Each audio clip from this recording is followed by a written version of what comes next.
The Human Cycle by Sri Aurobindo. Chapter 8. Civilization and Barbarism. Once we have determined that this rule of perfect individuality and perfect reciprocity is the ideal law for the individual, the community, and the race, and that a perfect union and even oneness in a free diversity is its goal, we have to try to see more clearly what we mean when we say that self-realization is the sense, secret or overt, of individual and of social development.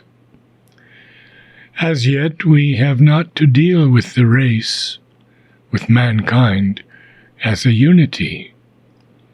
The nation is still our largest compact and living unit. And it is best to begin with the individual. Both because of his nature, we have a completer and nearer knowledge and experience than of the aggregate soul and life, and because the society or nation is, even in its greater complexity, a larger, a composite individual, the collective man. What we find valid of the former is therefore likely to be valid in its general principle of the larger entity. Moreover, the development of the free individual is, we have said, the first condition for the development of the perfect society. From the individual, therefore, we have to start. He is our index and our foundation. The self of man is a thing hidden and occult. It is not his body, it is not his life. It is not, even though he is in the scale of evolution, the mental being, the Manu, his mind. Therefore, neither the fullness of his physical, nor of his vital, nor of his mental nature can be either the last or the true standard of his self-realization. They are means of manifestation, subordinate indications, foundations of his self-finding, values, practical currency of his self, what you will, but not the thing itself, which he secretly is, and is obscurely groping, or trying overtly and self-consciously to become.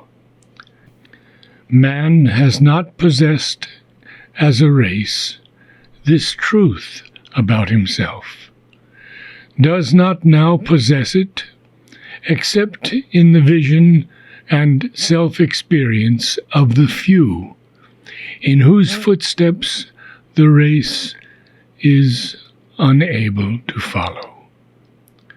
Though it may adore them as avatars, seers, saints, or prophets.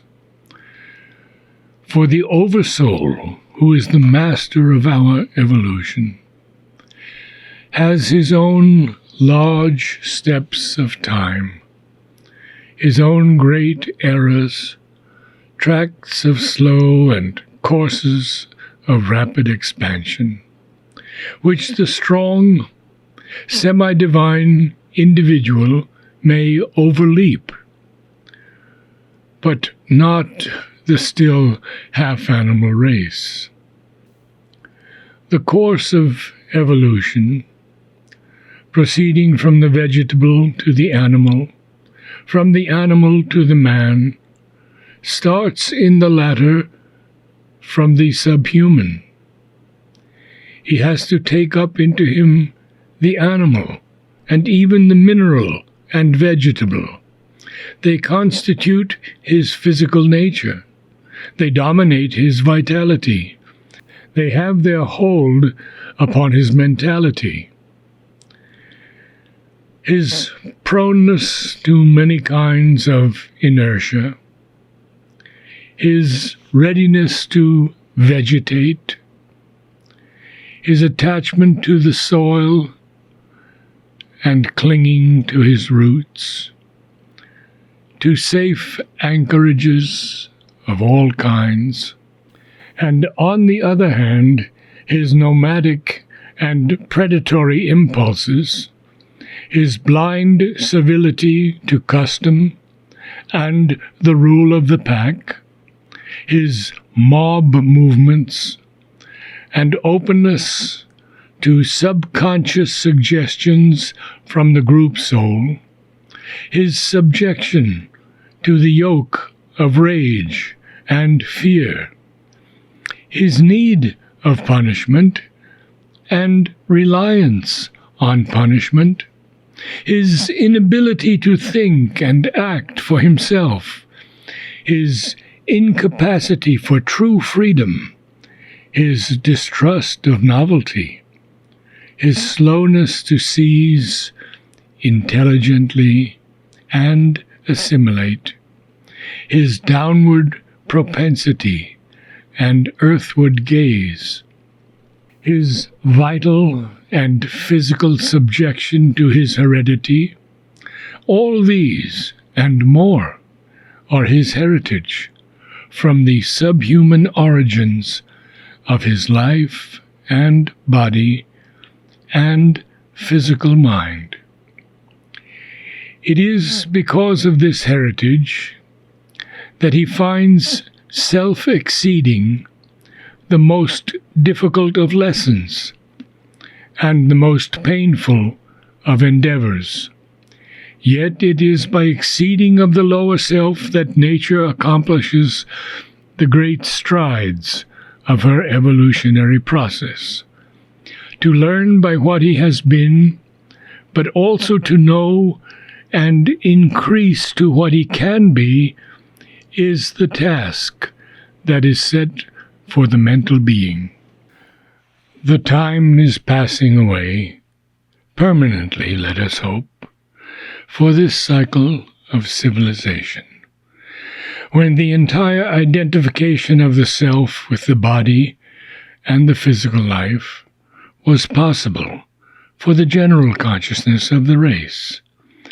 That is the primary characteristic of complete barbarism. To take the body and the physical life as the one thing important, to judge manhood by the physical strength, development, and prowess, to be at the mercy of the instincts which rise out of the physical inconscient, to despise knowledge as a weakness and inferiority, or look on it as a peculiarity, and no necessary part of the conception of manhood. This is the mentality of the barbarian. It tends to reappear in the human being in the atavistic period of boyhood, when, be it noted, the development of the body is of the greatest importance. But to the adult man in civilized humanity, it is ceasing to be possible. For, in the first place, by the stress of modern life, even the vital attitude of the race is changing. Man is ceasing to be so much of a physical and becoming much more of a vital and economic animal.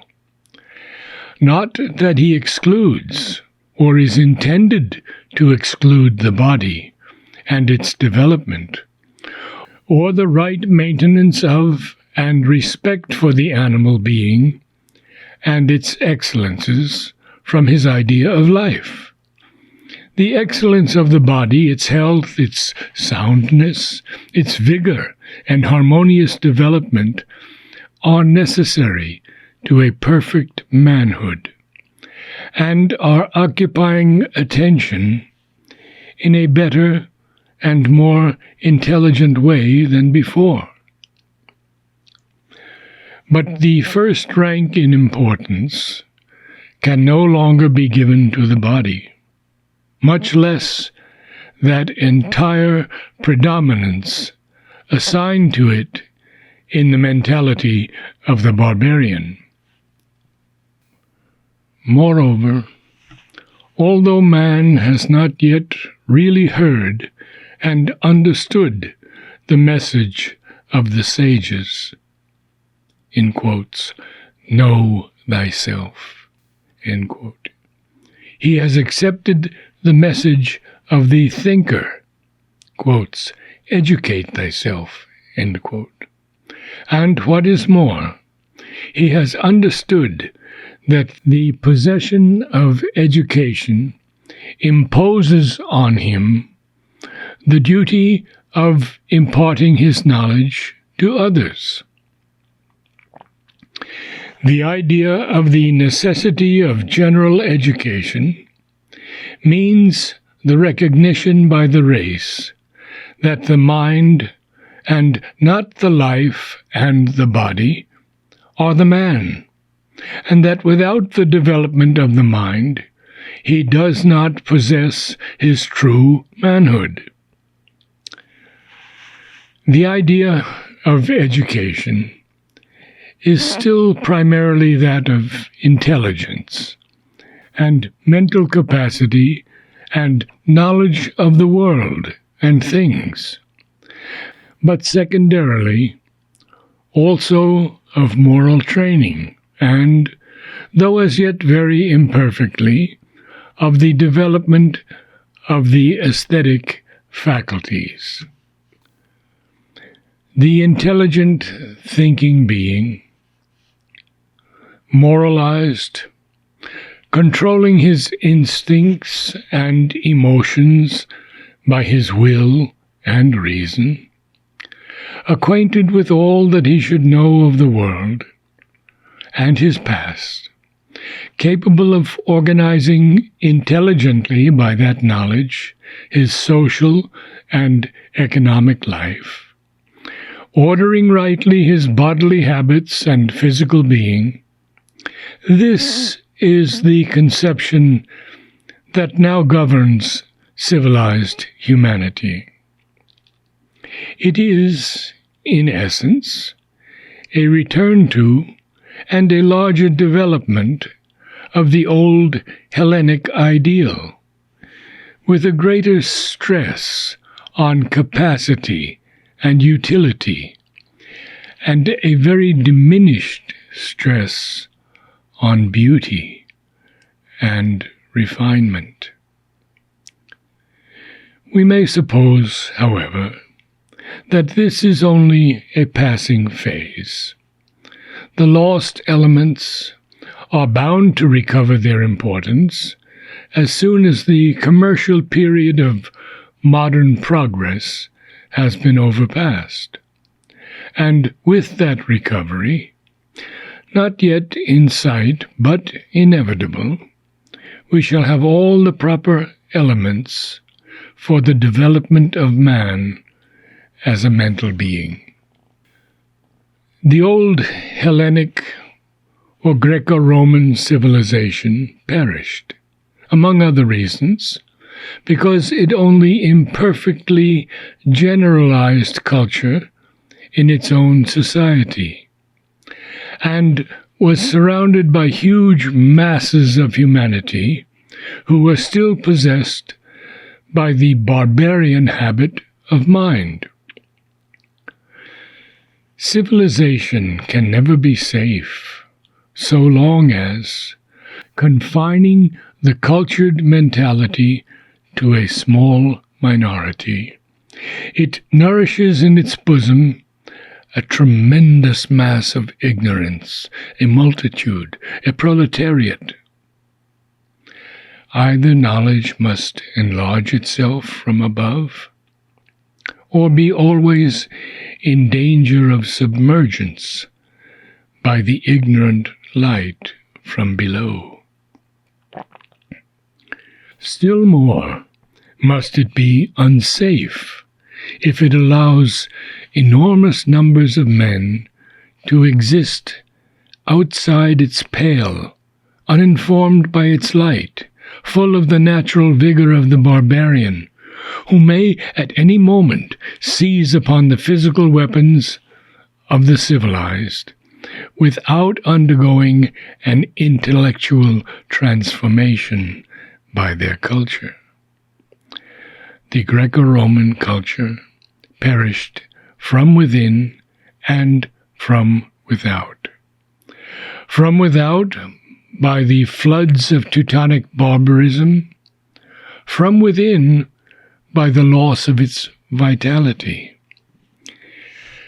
It gave the proletariat some measure of comfort and amusement, but did not raise it into the light. When light came to the masses, it was from outside, in the form of the Christian religion, which arrived as an enemy of the old culture. Appealing to the poor, the oppressed, and the ignorant, it sought to capture the soul and the ethical being, but cared little or not at all for the thinking mind, content that that should remain in darkness, if the heart could be brought to feel religious truth. When the barbarians captured the Western world, it was in the same way content to Christianize them, but made it no part of its function to intellectualize. Distrustful even of the free play of intelligence, Christian ecclesiasticism and monasticism became anti-intellectual, and it was left to the Arabs to reintroduce the beginnings of scientific and philosophical knowledge into a semi-barbarous Christendom, and to the half-pagan spirit of the Renaissance, and a long struggle between religion and science to complete the return of a free intellectual culture in the re-emerging mind of Europe. Knowledge must be aggressive if it wishes to survive and perpetuate itself. To leave an extensive ignorance either below or around it is to expose humanity to the perpetual danger of a barbaric relapse.